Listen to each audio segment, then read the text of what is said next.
Tucker Carlson came to Texas. It's March 18th, 2024, and these are your headlines.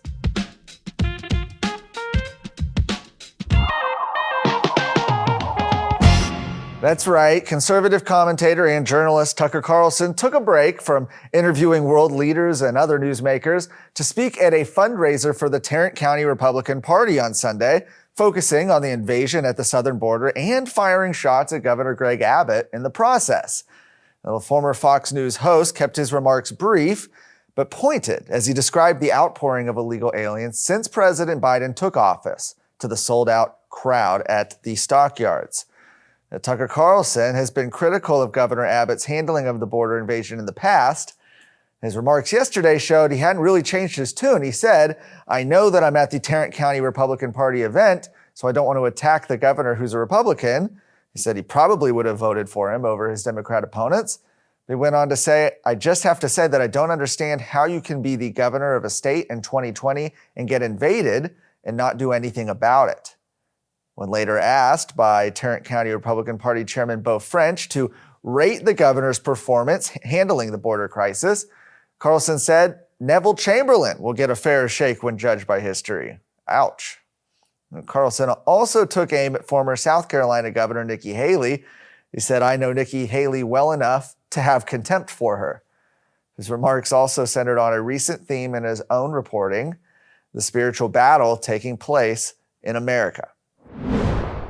With the understanding that more than 80% of the time, incumbents that get pushed into runoff elections, well, they end up losing in the runoffs. Well, House Speaker Dade Phelan and his allies are working as hard as they can to attempt to raise unprecedented amounts of money in order to keep his seat in the Texas legislature.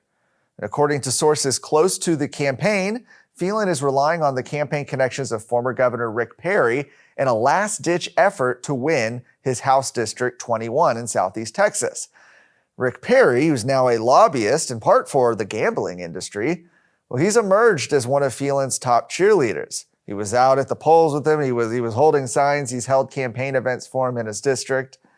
But this puts Perry at odds with his former boss, President Donald Trump, and a range of Texas Republican office holders and conservative groups who have been supporting David Covey, Phelan's opponent, in the contest. Former Rick Perry strategist Rob Johnson has reportedly been retained for close to $250,000 to manage the 2-month runoff campaign. Those same sources say that Johnson has been promised another $250,000 if Phelan wins as a bonus.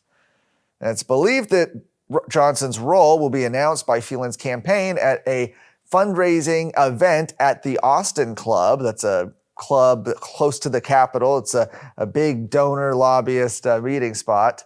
And his role will be announced in an effort to reassure those donors and lobbyists that his campaign is doing all right.